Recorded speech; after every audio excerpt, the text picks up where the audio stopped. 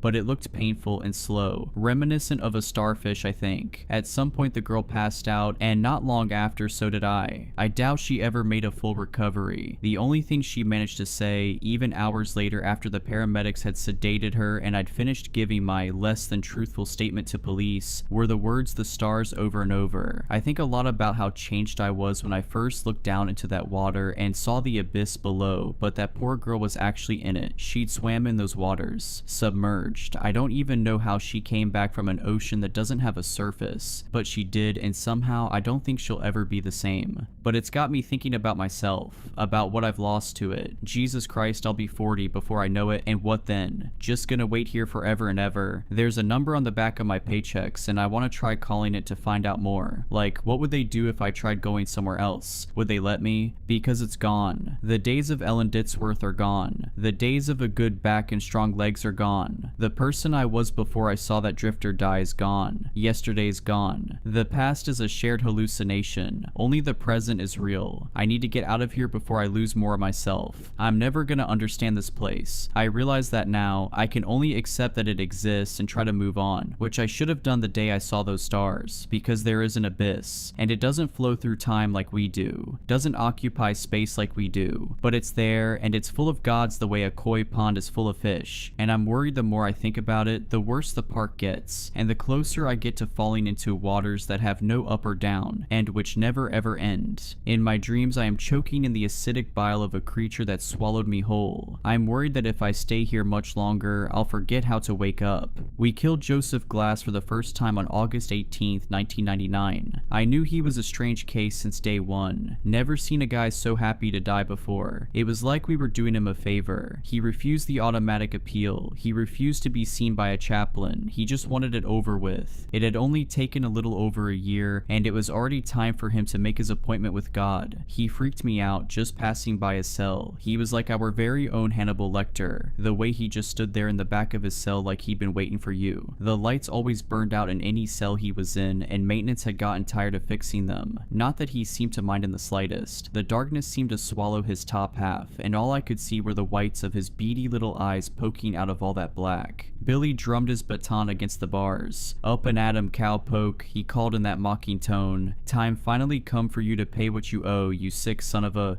"Billy," Warden Taft silenced him with a word. "If you can't act like a professional, you're going to have to sit this one out." Billy paused and licked his chapped lips. "Nah," he muttered, "this a show I can't miss." Glass seemed to tick Billy off more than any prisoner before him. He liked him to at least pretend to feel sorry for what they've done, or act scared of what's coming to him. This one didn't even have the common decency to shed a tear. He was as stone-faced as a statue, even while being marched to the chair. Billy liked to joke sometimes that we ought to take the guy out back with some car batteries and really put the fear of God into him, get him to cut out that stoic act. I think he was only half joking. After what this guy did to those girls, well, Billy has a daughter, so I guess it struck a chord. We all watched him fry. The warden, his closest men, the thin-faced man representing the commissioner of corrections, the prison physician, the families of those poor girls. It couldn't have gone more by the book. Only oddity I'd noticed at the time was that the stench of death never quite left the clothes I'd worn that day. And then the next morning we came into work to see the whites of those beady little eyes staring at us from the darkness again. "Good morning, sirs," he said, just as he did every morning in that airy, hoarse little voice. I'll admit it, I dropped everything I was carrying, stumbled back, stammered like a confused child. Hell, I almost screamed. You're supposed to be..."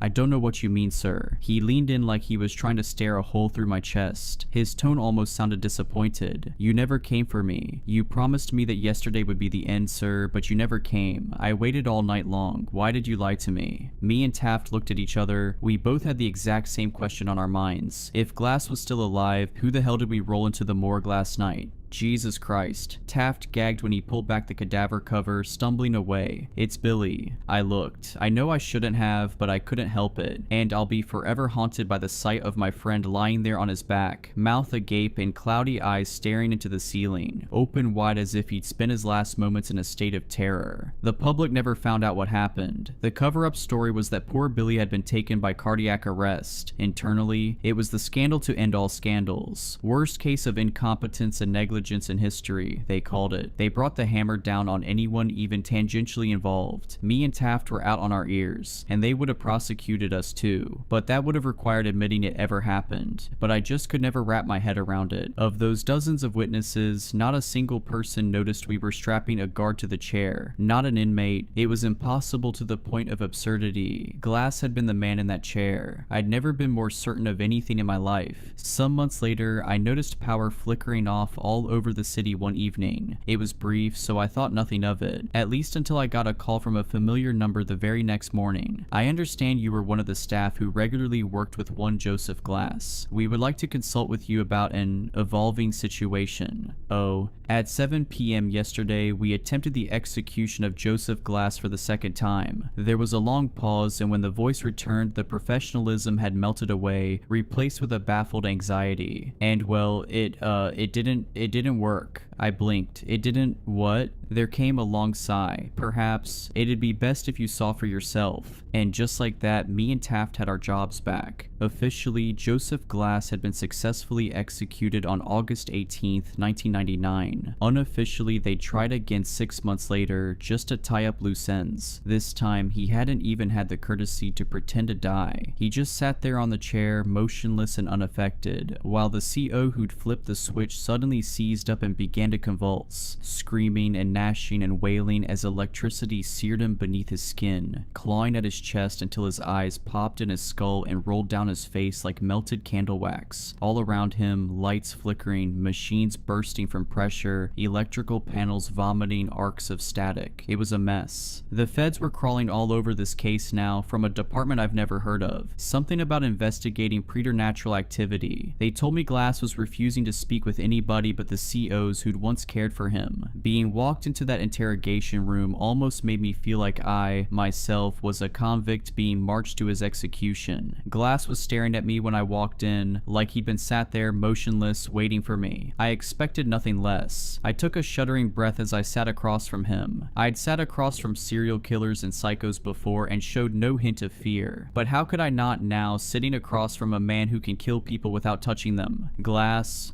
Officer Mendez. His tone betrayed no emotion. I had thought you'd abandon me. I winced. Number no, Glass. I'd just been temporarily relieved. It's good to see you again. Would you like a glass of water? I offered it to him. He didn't even look at it. His eyes just bored into mine, relentless. I'm here to ask you a few questions. Silence. Okay, Glass, I need to know how you killed Billy and Kramer. I didn't, he replied. It did. The thing standing behind you, I didn't bother to turn around. I had enough experience with prisoners trying to trick me into looking the other way while they pulled off some half-baked escape plan. Glass, please, let's take this seriously, I replied. I've always treated you with respect, haven't I? You've never had any problems with me. Actually, I do. I have a problem with all of you.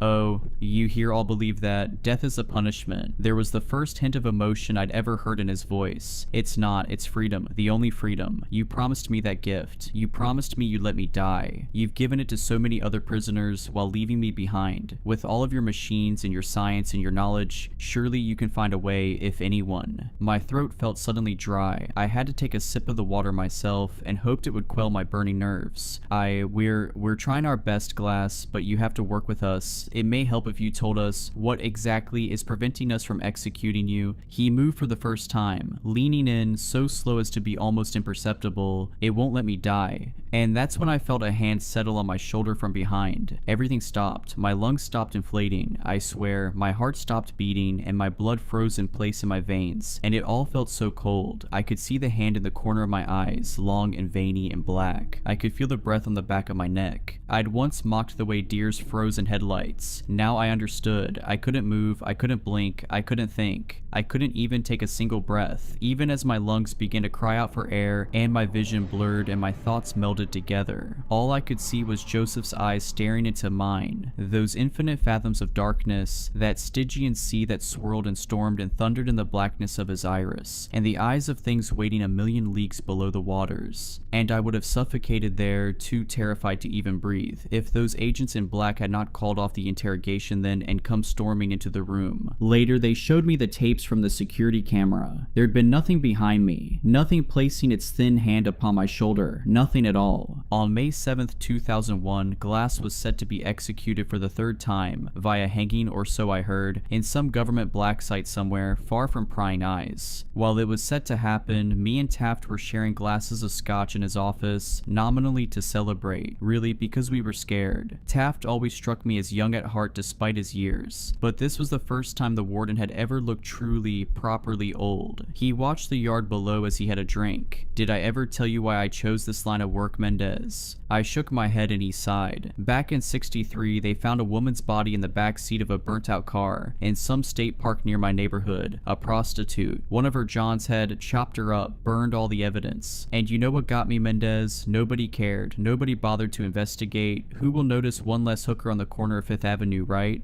It didn't sit right with me. The way I see it, Mendez, every life matters. Even the ones we try and cast aside. Everybody's got people who love them and childhood memories and all that. Everybody deserves justice, no matter who they were. He set down his glass and looked me in the eyes. So I joined the force, got the case reopened, found the guy, and I watched him fry, and I like to imagine she was there watching too as he burned. There was a tense moment, and then a chuckle. Of course, after that bullet to the hip in '71, I couldn't walk the beat anymore, but I've been just as happy here. Watching justice be served, it makes me feel like there's some kind of karmic order to the world. Good deeds and bad deeds get repaid in kind. It was clear there was something lurking beneath his words, some unspoken thesis. Eventually, with old, wrinkled, tired eyes, he said it. I've thought about it, and if Glass doesn't die tonight, I'm finally going to retire, Mendez, he confessed. After what he did to those girls, what kind of order can there be in a world where a monster like that is just beyond justice? I was shocked. Warden Taft always struck me as an unmoving fixture. What would we do without him? He'll die, sir, I promised. It'll work this time, it has to. But he seemed deeply uncertain. With one last shuddering drink, he leaned forward. His eyes. He stared at my expression as if desperate for me to understand, for me to know. Those things in his eyes. Haven't you seen them? And at that moment, Taft was yanked up out of his chair. It was so sudden, so inexplicable, I could barely register what I was witnessing. Some unseen force lifted him 2 or 3 feet above the ground, dangling him there. He choked, coughed, and sputtered, desperate to gasp down air which would not come, and clawed at something around his neck which I could not see. He was hanging, I realized, and with wide, horrified eyes, the same as Billy's had been, he silently begged me for help. I sprang from my chair and wrapped my arms around his dangling legs. At first, I tried to pull him down to the floor, but I realized it was only tightening the invisible noose around his neck. Then I tried lifting him as high as I could, which gave him some relief, but not much. Tears rolled down his face as it swelled and turned blue, and even though I could not see the noose, I could see the bruised purple skin where it had squeezed around his neck. All the while, I screamed myself hoarse. Help, somebody please, Jesus Christ, we need help in here. But nobody came, and all of a sudden, some unseen force seemed to sweep my feet out from under me. I dropped like a bag of bricks, but I was so startled I maintained my grip around the warden's legs. I fell and yanked him down with me, and his body suddenly jolted with a sickening crack. It took me a while to manage the courage to look up at him. His neck had been stretched far too long, and his head was bent to the side at almost a 90-degree angle, eyes wide, round and bloated tongue hanging from dry lips. And then whatever force had suspended him disappeared, and his body fell upon me while I screamed and screamed. I came bursting from his office to find my coworkers casually chatting and working just outside. Somehow, despite all my screaming and begging while Taft was dying, none of them had heard a thing. I took a page from Taft. I wanted out. We were dealing with something unholy here, something whose tendrils could reach any distance, and my life, who knows, maybe even my soul, was at hazard. But the agents in the sharp suits made one thing clear. If I refused to cooperate, well, I would make the perfect scapegoat for the murder of Warden Taft. I was marched into the interrogation room to find a Joseph Glass that had abandoned all pretense of humanity. His eyes had darkened to a pure black, or perhaps he had no eyes at all, only windows into some place of outer darkness. I was shaking like a leaf as I sat in front of him, feeling more like a prisoner than he was. Mr. Glass. No reply. I shuddered, trying to focus on my little piece of paper to distract myself from the blackness of his eyes. I have some questions I'm supposed to ask you. Is that okay? Silence. I take a deep breath. How old are you, Glass? I thought it was just one of those basic questions. Conversation starters, really. I couldn't have prepared myself for his answer. I am old, child. His voice was nothing like I remembered. It was deep and low and rumbling, like there were multiple people speaking in unison, and all were equally ancient. Older than you could possibly know. Older than this nation, and older even than the empire that once bore it. I had to fight the basic animal instinct to flee. Focus on the questions, I thought. Why did you do what you did to those girls? Just so I could feel something again, he whispered. Anything. Did you not feel the slightest bit of guilt, remorse? You ask that of me. Me, who has watched empires rise and fall. He almost sounded amused. Does time feel remorse? For time has killed far more than I. But mankind is like the Hydra. All I've killed will be replaced by essentially identical stock and in greater numbers. And then they will die and be replaced. And so the cycle will continue forever.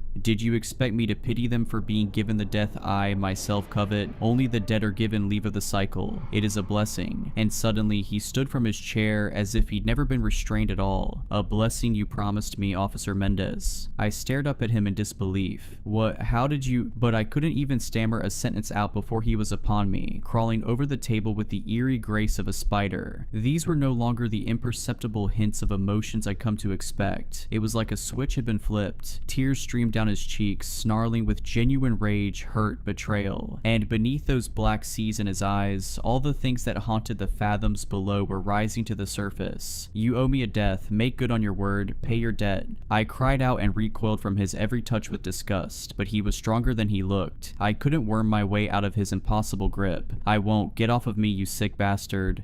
Do it. Pay me what you owe. It was like 1,000 different voices screaming in my ear. Straining and weeping, I locked my hands around his neck and pressed my thumbs against his throat, trying to strangle him, but instead I could just feel that grip upon my own neck, squeezing the life out of myself as my lungs burned for air. Yet I kept pressing harder and harder, as if hoping I might somehow break through whatever unholy force was protecting him. And then those terrible hands grasped my shoulders again, and I was paralyzed by a terror that could be called nothing but ancient and primal. Like the thing standing behind me was the same force that had kept my ancestors huddled terrified in their caves 100,000 years ago, and every one of those voices was crying out to me through my very blood, and it pulled me from my chair, threw me as though I were weightless, and the next thing I knew, I was waking up in the infirmary. Once more, none of this was captured on the security camera. In the footage, I just enter the room and have a seat with strange, almost robotic movements, and then the both of us just sit there staring at each other without speaking, without moving, without blinking, for an hour. After this, Joseph Glass entered a catatonic state, and from then on refused to converse with even me. Now that my usefulness had ended, the agents discarded me like yesterday's trash. Don't even seem to care if I tell anybody. Who would believe me? I thought I'd gotten lucky, that my nightmare was over. I couldn't have been more wrong. Go sorting through any public records, and you won't find a single mention of the name Joseph Glass. They've squirreled him away in that off-the-books black site and scrubbed away every other trace of him. I'd say he'd been unpersoned, if indeed he could ever be called a person at all, but they're still trying every execution method in the book. I don't know quite why. Maybe it's for research. I'm sure the US military would love to find the secret to making its men as unkillable as Glass. And besides, they're not the ones who have to deal with the consequences. On June 3rd, 2005, they tried a firing squad. I know this because me and my wife were out on our second honeymoon, slow dancing by the lake at night to our favorite song, when I felt a wetness against my chest. I looked down to see her eyes as gray and dull as foggy glass, and her chest shredded to Swiss cheese by rounds that made no sound. On December 23rd, 2012, they tried lethal injection. That was the day they found my son's car wrapped around a tree, and baffled coroners discovered that he was dead before the accident even occurred, his bloodstream polluted with pavulon and potassium chloride. It's been years since I've isolated myself from everyone I knew, hermiting away in this cabin out in the middle of nowhere, and yet the stench of death still follows me. Just a couple years ago, I found a news report mentioning my nephew. Apparently he'd been found completely exsanguinated, his veins emptied utterly despite no signs of a struggle. God knows what kind of arcane methods of execution they're trying by now. He's not gonna let me walk away from this, not while I still owe him a debt, but I've been doing some research too. Research into those untold legions of things I witnessed staring up from that blackened sea in Glass's eyes. I've learned things men were not meant to know, practiced rites, assembled tools, ingredients, and I think I know where they're keeping him. Even though they blindfolded me, I counted the second between every turn on our way to the black site, and I've since spent weeks watching the place, cataloging every entry point. Maybe I'm slipping into madness, or maybe I've truly found the way to put an end to the horror, to finally give this monster the justice that Taft would have wanted for him. Joseph Glass had been right about one single thing. I have to pay what I owe, even if it kills me.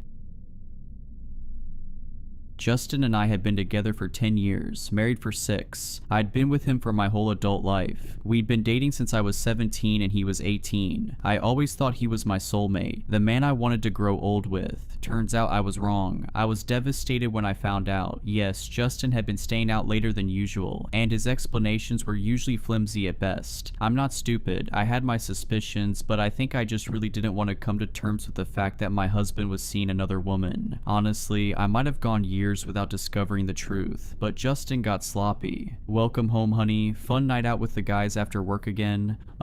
Justin grumbled, brushing past me. I made dinner if you're hungry, beef tips and rice. I know it's one of your favorites. Ate at the bar. I'm gonna bed, he muttered, steadying himself against the wall, before woozily clomping up the stairs. My heart sank. Nights like those were becoming more and more frequent. I loved my husband. All I wanted was to spend a little quality time with him after a long day at work, but he couldn't even spare me a few minutes. I glanced up at him as he lumbered up the steps, a tear trickling down my cheek. In an instant, any sadness that I felt was replaced with burning rage, because when Justin passed underneath the overhead light, I saw what appeared to be a hickey on the side of his neck. A cocktail of emotions swirled within me. Despair, resentment, betrayal, they all hit me like a ton of bricks. I was stunned. I didn't know what to do. I mean, who would? The man I had been head over heels for all that time had stabbed me in the back. I was in disbelief. I stumbled to the kitchen, pulling out a chair before I could collapse. I stared into space, trying to make sense of what I'd seen. I sat there for a long time, deep in thought. After a while, I felt numb, like my entire personality had been flushed down the drain, leaving nothing but an empty husk. Then a thought flashed across my mind. I'd been mistaken. That had to be it, just a mere trick of the light. It was a pretty dimly lit hallway after all. Whatever the case, I had to know. I tiptoed upstairs, abandoning my dinner. I crept up to our room as quiet as a church mouse before lightly pushing open the bedroom door. Justin was fast asleep. I didn't waste any time. I rushed across the room, careful to avoid any squeaky floorboards, and I inspected Justin's neck. His snores grew louder as I approached. He always was a heavy sleeper. I cursed when I got a closer look. Justin was sleeping on his side, and I was not going to try to roll him over. I glanced around, searching for anything that might provide concrete evidence. My eyes fell to the bedside table. Bingo. I snatched Justin's phone from his charger. I held my breath as I pressed his meaty thumb onto the screen to unlock it. I grinned, feeling a rush of exhilaration as I achieved my goal. What, huh? I froze. Justin groggily opened his eyes a sliver as my hand hovered over him. My blood turned to ice, and I prayed with all my might that my husband would just go back to sleep. To my immense shock, my prayers were answered. Justin mumbled incoherently under his breath before grabbing a fistful of covers and nodding off. I'd escaped by the skin of my teeth. I had to be more careful. The first thing I did was check Justin's texts. I immediately saw a woman's name I didn't recognize. My heart shattered when I read the messages. Hey baby, last night was incredible. See you again after work today.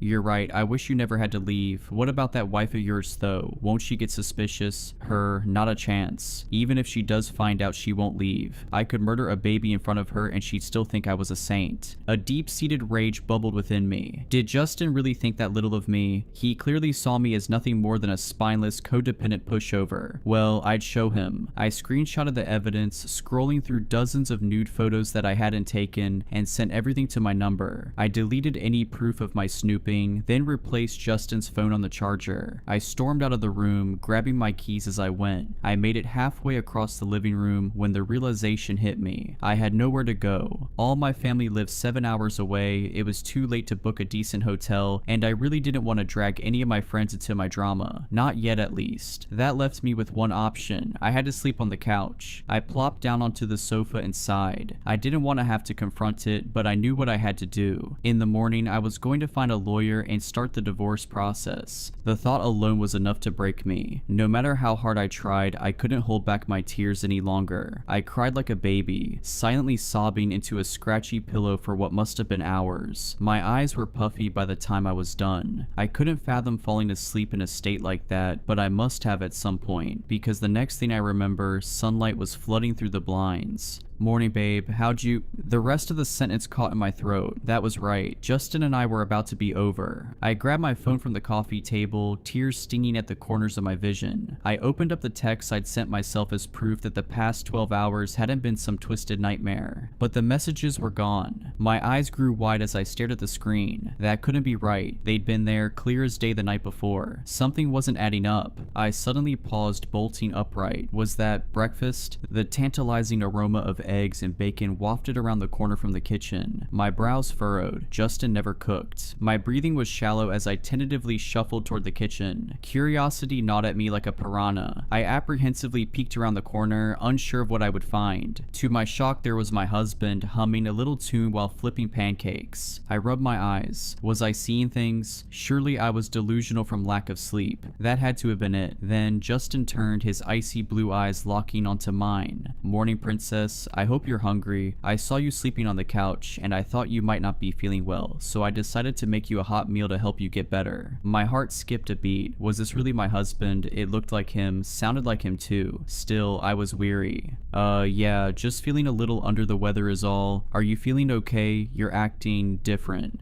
Never been better. Honestly, I think I've really turned a new leaf, he said, placing a steaming plate before me. The old Justin is kaput. From now on, I swear, I'm going to be the best husband I can be. Our gazes connected and I searched his expression for answers. He seemed genuine. If this was an act, it was a good one. Thanks, babe. That really makes me happy to hear. Justin beamed at me, the warmth of his smile seeping into my heart. It had been years since he looked at me like that. Well, get used to it, because I'm keeping my word. I love you, Lydia. I wanted to be suspicious. I wanted to remain silent. I wanted to keep my guard up. But how could I? All I needed was love and attention, and I was finally getting it. For the first time in a long time, it felt like my husband actually cared. I love you too, Justin, I muttered before digging into my meal.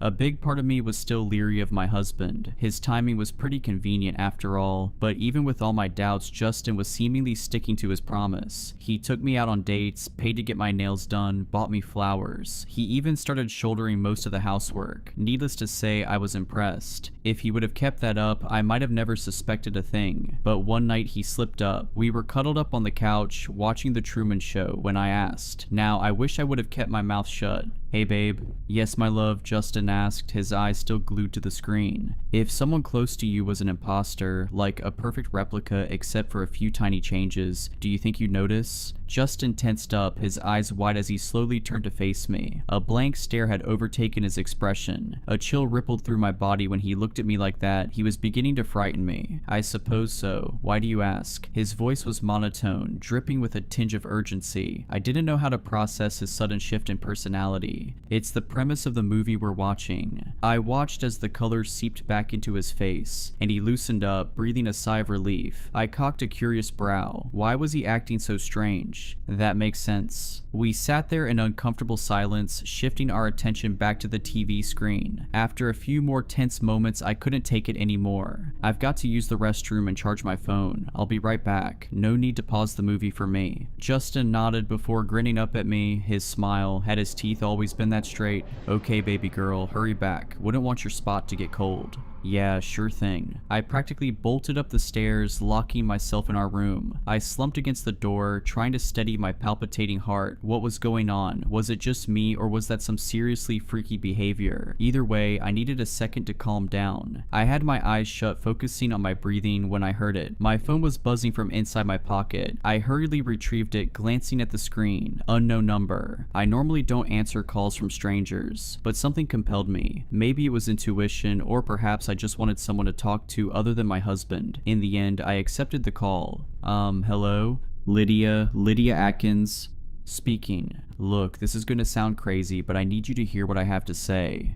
Okay. I suddenly jolted up from my spot on the floor and stared at the locked door separating me from the hallway. Loud knocks rattled it in its frame. Lydia, who are you speaking to? Panic surged through me as I scrambled for an answer. It's my mom. Go back downstairs, I'll be there in a minute.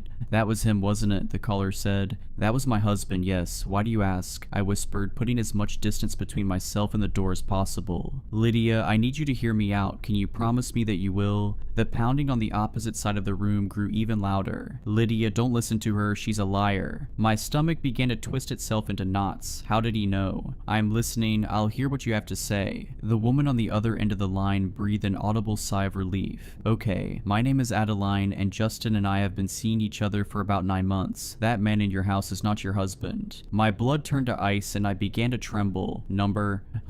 That couldn't be true. In a shaky voice, I asked the question that will haunt me until I die. How do I know you're telling the truth? There was a long pause, the bangs outside my door reaching a nauseating crescendo. When Adeline answered, I knew without a shadow of a doubt that I was in serious danger. Lydia, for the past week, Justin has been living with me. Adeline, if that's not my husband, then who is it? I tried to be calm, to think rationally, but Adeline must have picked up on the fear in my tone. Look, I don't know, but try to get out of the house if you can. I'm going to send you my address, and I'll explain everything in person. I have to go, I'm sorry. The line went dead. All the while the hammering continued to escalate. "Lydia, unlock this stupid door. I swear if I have to break this thing down, I will." Those words sent a chill down my spine. Justin had only raised his voice at me a handful of times in the decade that I'd known him, and none of them were as threatening as that. I stood there momentarily stunned, but a hard kick from the other side of the door was all I needed to spur me to move. I snatched my keys from the bedside table and raced to the window overlooking the front lawn. I hurriedly unlocked it and began to pull. "Come on, you piece of crap. Open," I muttered, a massive surge of adrenaline aiding my efforts. With one final heave, the window gave way, and not a moment too soon. The door began to splinter and crack. A few more hearty blows and it was done for. I didn't have any time to waste. I punched out the screen, watching it tumble onto the shingles below. I took a deep breath before hoisting myself onto the roof. I had one leg out the window when it happened. Whoever or whatever was pretending to be my husband finally managed to get inside. My eyes grew wide as he charged toward me. "Lydia, don't do this, I can explain." I didn't want to hear what he had to say. Maybe that was stupid of me. Maybe I should have stayed and talked things out. But in that moment, Adeline's words kept surfacing to the forefront of my mind. Now, I can only pray that I made the right choice. I pulled myself the remainder of the way out and slid down the roof, desperate to escape my pursuer. I yelped as I felt fingernails graze my arm. My heart jackhammered in my chest as I fell onto the grass. I scrambled to my feet, somehow unscathed aside from a few minor scratches, and bolted to my car. I flung open the door, threw myself inside, and jammed the keys into the ignition. Before I peeled out of the driveway, I briefly glanced up. Justin's lookalike was standing in the window, glowering at me. A devastating sense of dread consumed me as our eyes locked. That's what terrified me the most. His eyes. They were burning with rage, but something about them felt wrong. In fact, his entire face looked off, like he was trying to express an intense emotion, but he didn't quite know how. That instantly destroyed any qualms I had about leaving. I slammed the car into reverse and floored it. I briefly looked back as I sped away, and my stomach twisted itself into knots when I did. The window was empty. I was a wreck the whole way to Adeline's. An overwhelming flood of confusion, resentment, and fear swirled within me as the realization sank in. Justin really had cheated on me, and on top of that, he was leaving me for his mistress. It was all too much to process. I flew down the empty streets, tears trickling down my face. How did this happen? Why me? Why couldn't I have normal marital problems like leaving the milk out or arguing over whose turn it was to do the dishes? I didn't ask for any of this. It wasn't fair. Fortunately, I didn't have much time to think about it. Thanks to my erratic driving, I made it to Adeline's place, if you could even call it that, in 10 minutes flat. I quickly parked beside the curb and stepped out. I gazed in bewilderment at the rundown shack as I made my way to the door. The house was tiny compared to ours. Faded yellow paint peeled off the exterior, the shutters clung on for dear life, and empty beer bottles littered the front lawn. I'd be lying if I said it didn't give me a little glint of satisfaction. I took a deep breath as I approached the door. Was I really going through with this? How did I know that Adeline was even telling the truth? Maybe I shouldn't have come. Before I had a chance to mull over any of those thoughts, the door swung open. A young woman at least 5 years younger than me stood in the doorway. As much as it pains me to admit it, she was beautiful. Long blonde hair flowed down to her waist, and ocean blue eyes stared into mine. She was a stark contrast to me in every way. "Lydia, come in,"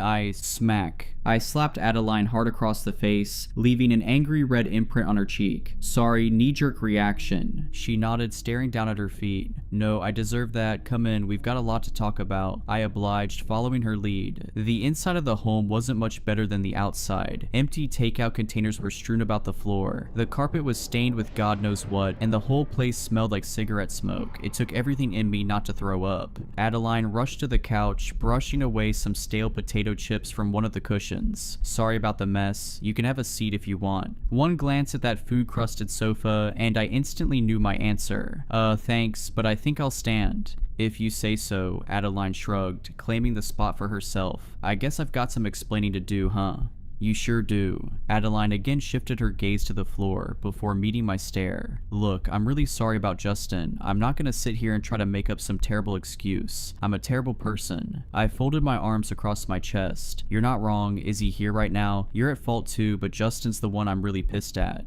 No, he's at the bar. He said he had some drinking to do. Lydia, I really am sorry. I know I can't make it up to you, but I held up my hand to stop her. As much as I'd love to berate you and listen to you suck up to me the whole night, that's not why I came. I've got bigger problems to worry about. How did you know about whatever took Justin's place? Adeline bit her lip, twirling a few strands of hair between her fingers. So tonight I went with Justin to get some of his things from y'all's house. He said you usually took a bath around that time, so he was just going to get in and get out before you noticed. But that thing, whatever it is, it met him at the door before he could go inside. I saw them arguing, then Justin walked back to the truck, pale as a ghost. He dropped me back off here without a single word. After I saw that, I knew I had to warn you. I made Justin give me your number, and I called you right when I got home. I nodded, soaking in her revelation. That makes sense. I was wondering how you got my info, but I still have so many questions. What is this thing, and how did it manage to replace my husband? I mean, it's even got the same truck as he does. How is that possible? Adeline pursed her lips. I don't know. I wish I had more answers for you. But Lydia, you have to listen to me. Whatever we're dealing with, I don't think it has good intentions. Watch this. It'll prove that I'm telling the truth, she said, pulling up a video on her phone. I leaned in to get a better look. The video was of Justin. He was standing on our front porch talking to himself. I could tell right away that the one facing the camera was the fake. It was too perfect. All its features were too smooth. I couldn't believe I hadn't noticed it before. The longer I watched, the more uneasy I felt. As the conversation progressed, I could tell that the real Justin was getting heated. There was no audio, but I could see him getting visibly more angry, even with his back turned. Until it happened. The imposter's face began to twist and contort in unnatural ways. It was as if someone was molding clay with an invisible hand. And that's where the video ended. The sight of it disturbed me on a primal level. My stomach churned and my head began to spin. I seriously thought I was going to be sick. That's why I had to tell you, I couldn't just sit by and let that monster hurt ye. A loud pounding against the front door cut Adeline off. Lydia,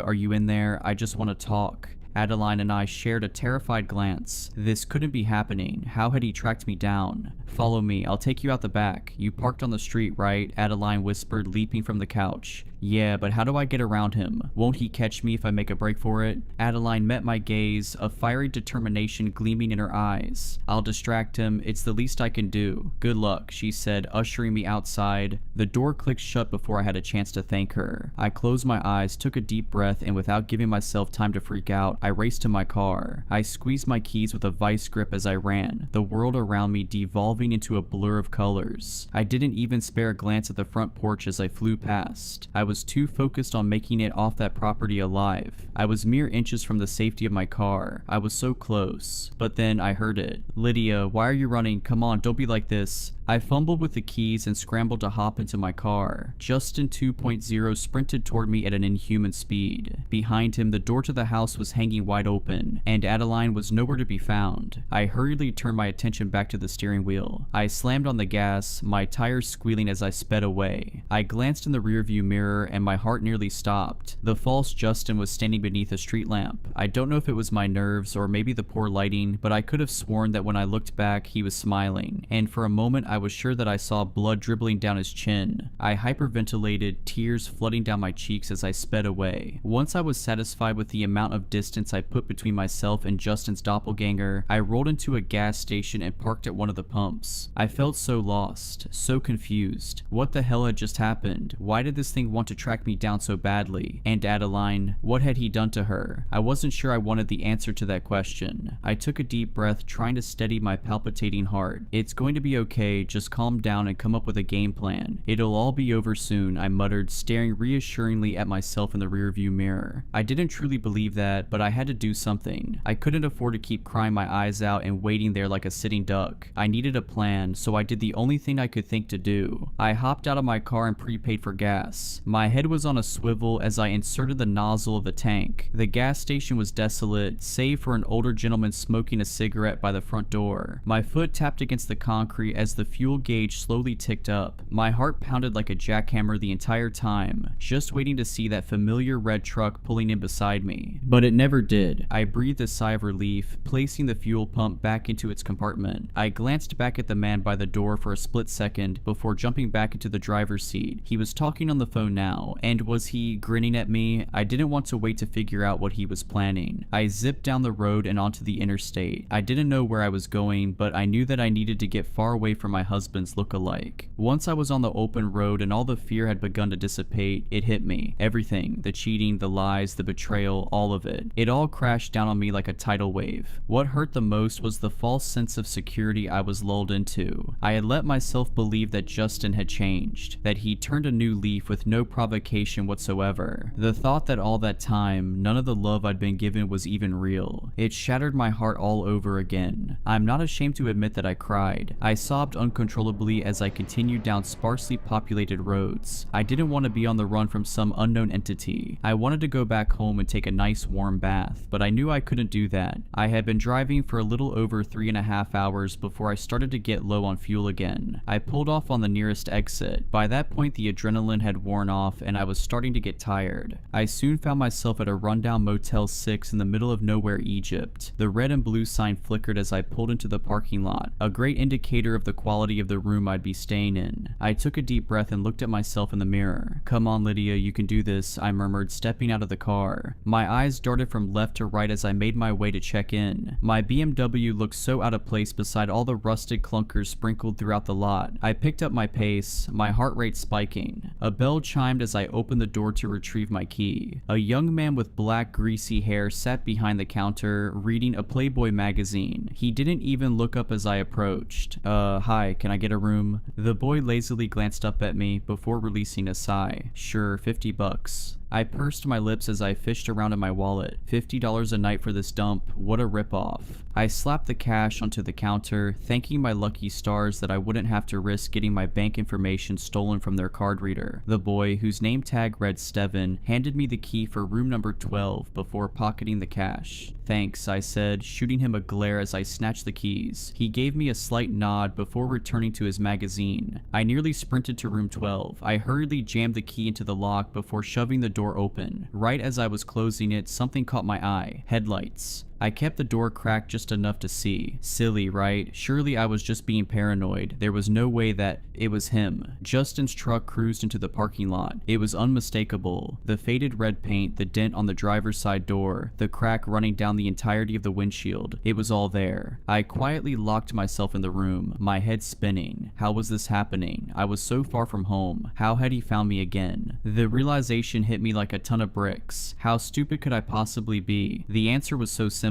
I pulled out my phone and there it was. Justin and I were sharing our locations. With everything that had happened, I hadn't even thought to turn it off. I knew it was too late, but I turned off location services anyway. I felt nauseous as I placed my phone back in my pocket. How accurate was that thing? Did the doppelganger know what room I was in? Morbid curiosity got the best of me. I had to know. With a shaky hand, I brushed back the blinds to my window. The second I did, tears began to trickle down my cheeks, and my blood turned to ice. He was outside. Justin's impersonator was standing directly outside my window. His eyes were wide and manic. The grin he wore looked off, like it was too big for his face. I couldn't move. I was paralyzed with fear. The fake Justin walked up to the glass and paused for just a moment. The silence was so deafening that the only audible noise was the blood pumping in my ears. And then he moved. His tongue lolled out of his mouth and he slapped it against the glass with a wet thump. He dragged it upward, those inhuman eyes never breaking contact with mine.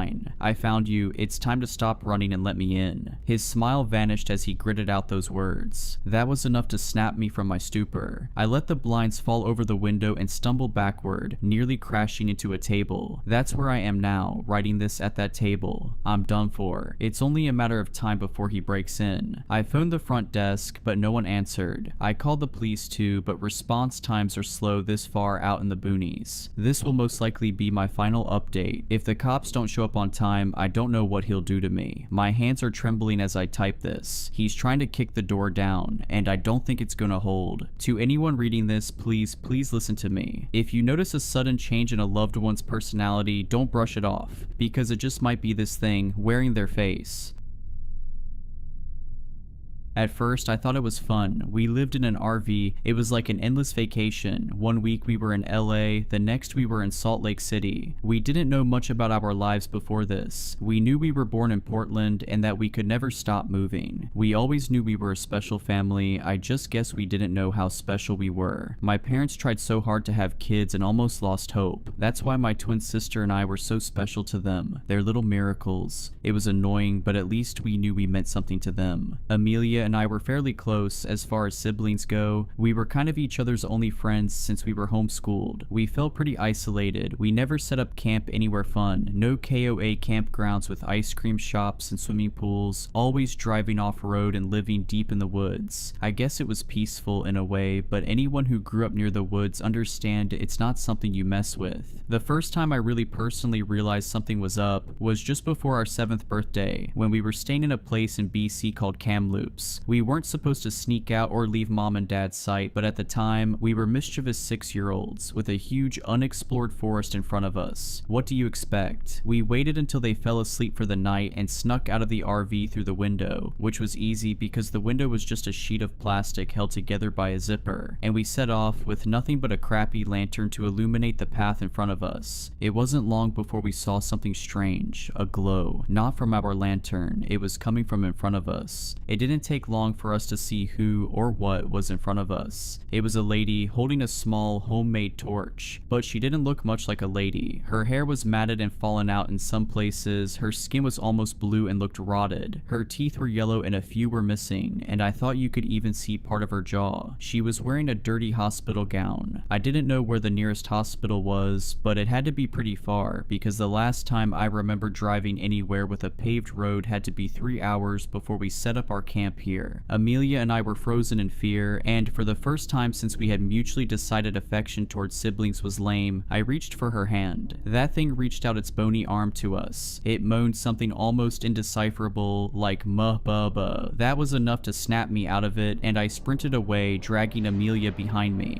By some miracle, we had made it back to the RV, and by some other miracle, got back in without waking our parents. We didn't get much sleep, and were far too shaken up to even say good morning to our parents, let alone tell them what happened. Would they have even believed us if we told them? Well, after what happened next, I guess they would have to. When we opened the door to the RV, we saw that the remains of what we had left out overnight, a campfire reduced to ashes, the sticks covered in charcoal Amelia and I had used to draw on the rocks, and a makeshift table with a few cans of beans had been utterly destroyed. It wasn't too out of the ordinary to have our camp ravished by animals. We lived in the woods after all, but this was something no animal could do. This looked set up like whatever did it had a plan. What we saw written on the back of the RV confirmed this belief. In the charcoal sticks, someone had written, "You can't run forever," on our trailer. Mom made us breakfast while Dad cleaned up the mess. We left shortly after that and drove for hours, not even stopping for quick washroom breaks. Mom and Dad spoke in hushed whispers as Dad drove. I wish I knew what they had been talking about. That night, I guess because Mom and Dad could see we were shaken up, they took us for a rare treat, a dinner at a real restaurant. A crappy diner, but a restaurant nonetheless. It was empty there, which was why my parents liked it, as they hated crowds. I was over the moon. A root beer float and a greasy cheeseburger was anything a 6-year-old boy could dream of, which was why I was so upset when Mom and Dad made us leave the second someone else came in. It was just an old trucker, I didn't get the big deal. While we were in the RV, Amelia asked why we had to leave while I sulked in my bunk, a glorified shelf. Mom sighed. "I suppose you two are almost 7, that's old enough to know. Well, Zachary, Amelia, the reason we had to leave is because we're scared of losing you. Do you remember what happened when you were 4? I had no idea, my memory was never good, but Amelia claimed to remember. We were in Beaverton, not too far from Portland. She said that when we were 4, we were running around in a field, when a big man in camouflage and bit boots came up to us and bent down to our level. We're not supposed to talk to strangers, Amelia said. She was always a goody two-shoes. I'm John, now we're not strangers. What are your names? I'm Zach, and that's my sister Amelia. We're 4 and our birthday is July 26, 2002. I had apparently said, but I bet Amelia just said I said that to make me look worse. That's when he stopped smiling. He roughly took our hands and started to lead us away. Let's go somewhere fun, Zach and Amelia. I need to take you someplace else. My mom got teary. That's right, if your dad and I hadn't caught you just before you left, we probably would have never seen you again. I took you to someplace safe, and your dad, well, your dad.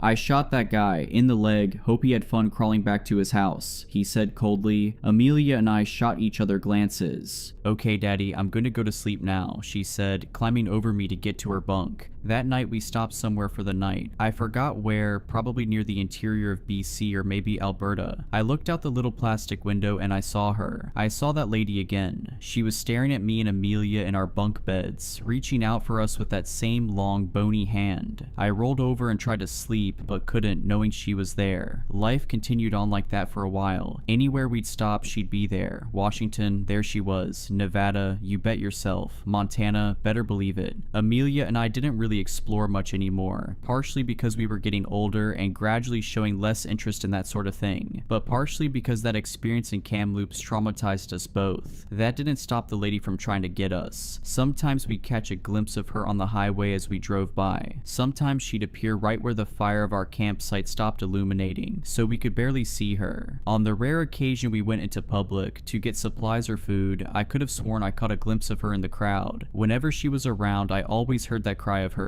After a while, she stopped scaring me. Well, as much. Everything finally made sense. The day before Amelia and I turned 14, Mom and Dad had left the RV and gave us a rare couple hours of freedom as they gathered things for our birthday. We weren't parked ridiculously far from civilization, but I'd say a good hour's worth of walking. We weren't that scared. We had lived in the woods long enough to know as long as you didn't bother the forest, it wouldn't bother you, and the lady in the hospital gown was honestly more of an annoyance than anything else. I'd even go so far to say we had almost forgotten about her. I was reading and Amelia was rummaging around the RV for food. I was getting immersed in my book when Amelia shouted out, "Zach, come check this out." I rolled my eyes. What could it be? We had lived in this tiny RV for almost 14 years. I knew it like the back of my hand. There was absolutely no nook or cranny I didn't know about. Oh, I guess I was wrong. There, under the driver's seat cushion Amelia had pulled out, for some reason, was a box. It was small and a bit squished from all the years of my dad's butt sitting on it, but we could still tell what it was. Amelia excitedly reached to open it. Inside were papers. "Forget about it, Amelia. It's probably just boring documents for work," I said, but the look of confusion to horror on my sister's face was enough to change my mind. They were documents, but not for work. Birth documents, for us. But the stated parents weren't ours. I was apparently Zachary Jr., but nobody in my family was named Zachary. I looked at the father's name, Zachary. The mother was someone named Emily. Maybe we were adopted, I suggested. Amelia reached in and pulled out another sheet of paper. She shook her head and held out the next one for me with a shaky hand. "Infants missing from Portland Hospital. July 27th, 2002. Twins, Zachary Christopher Clark Jotter and Amelia Emily Clark. Ongoing search. Anyone with information is to report it to the police immediately. Clark, Christopher, those weren't our names. Our last name was Brown, and our parents certainly weren't Zachary and Emily. They were Ginny and Kevin. I had a feeling things were going to get worse. I was right, as Amelia pulled out the third and second to last paper. Portland mother of 2 murdered in hospital. Emily Clark, 27, had recently given birth to twins, now missing, when she was smothered to death in her own hospital bed. Police drawing of suspects. We looked at the police drawing. It was obviously not a complete match, but they were basically the only other 2 faces we had seen our entire lives. Mom and Dad. CCTV footage shows the 2 suspects leaving the hospital through a back door with the 2 infants. Search is ongoing. If spotted, do not approach these individuals. Alert the authorities immediately. We were silent as Amelia shakily grabbed the last piece of paper. This was from 2006. We were 4. After an Oregon man allegedly spotted the missing kids and was attacked by the perpetrators, a glimpse of hope is seen in this 4-year-long cold case. Father and husband of the victims, Zachary Clark, shares this message. "To my babies, and I have no idea where you 2 are, but I will never let go of hope that one day I will see your beautiful faces again. You may not even know who I am, but that doesn't change anything. Until we meet again, Daddy loves you." We couldn't even say anything. What do you even say to that? We just stood in silence for a while. Then we heard a banging on the RV. We jumped and looked outside. It was the lady in the hospital gown, closer than ever. We could see her bluish gray skin. We could see her hazel eyes. They kind of looked like Amelia's. She moaned, reaching out for us again. I looked down to the newspaper clipping. It had a picture of the victim on it. I held it up to the window where she was staring at us. My baby, all this time. She had just wanted her babies. Amelia stepped out of the RV. I was scared at first, but this day couldn't get any crazier, so I followed. Mama, she asked, tears in her eyes. Bye, she said, reaching her bony hand out once again, but she didn't run. She let her touch her face as she gently rubbed her hand across her cheek. She did the same to me, but then pointed in the direction of the nearest town. Go, she said. Go? Why? Amelia asked. Dad, our mother croaked. Dad, Zachary Sr. Was he still alive after all this time? We have 2 hours until Mom and Dad. Amelia cut herself off. They get back. Let's go. Quick. Although we really didn't have any idea how to get to the town, we somehow knew. Like someone was guiding us. We busted into the sheriff's office, probably looking awful. First came the questioning, then the DNA testing, then they looked for our parents. Then they arrested my parents. Then the news stories and the interviews. Then we were flown out in a plane, my first plane ever, to Portland, to meet our dad. We were quite the story. They called my parents the wretches of the woods. They thought of them as evil witches who stole us and hid us deep in the woods. I guess they were right in a way. It was weird seeing them behind bars, serving life sentences, because after all, they raised us for nearly 14 years. But that's where they'll stay. No running, no hiding. There's nowhere to hide in a cell. He burst into tears when he saw us. We didn't. It was weird. He was my dad and all, but was he? I mean, I guess I met him when I was like a few hours old, but I just couldn't connect to him. It took a while, but we slowly got used to our new lives. In a house with a bed and our own rooms, not running from everything or living in the woods. It was peaceful, although most of the time I ended up sneaking into Amelia's room because after all this time I still couldn't be alone. One time I got a knock on our window. We both woke up and saw the lady in the hospital gown outside, but she looked happier, less rotten, like she was complete again. Mama, I asked, could she stay, and I could live with the family I craved. Like she read my mind, she shook her head. I have to go, my babies, she said, reaching her hand out to us through the window as she slowly disappeared into the night. We never saw her again after that, but we always knew she was watching us. But this time we wouldn't run. If you enjoyed these stories, please consider subscribing and liking this video. Let me know your thoughts of these stories in the comments below. I frequently talk to my viewers there. But anyways, I hope you were creeped out. Just kidding. Stay safe.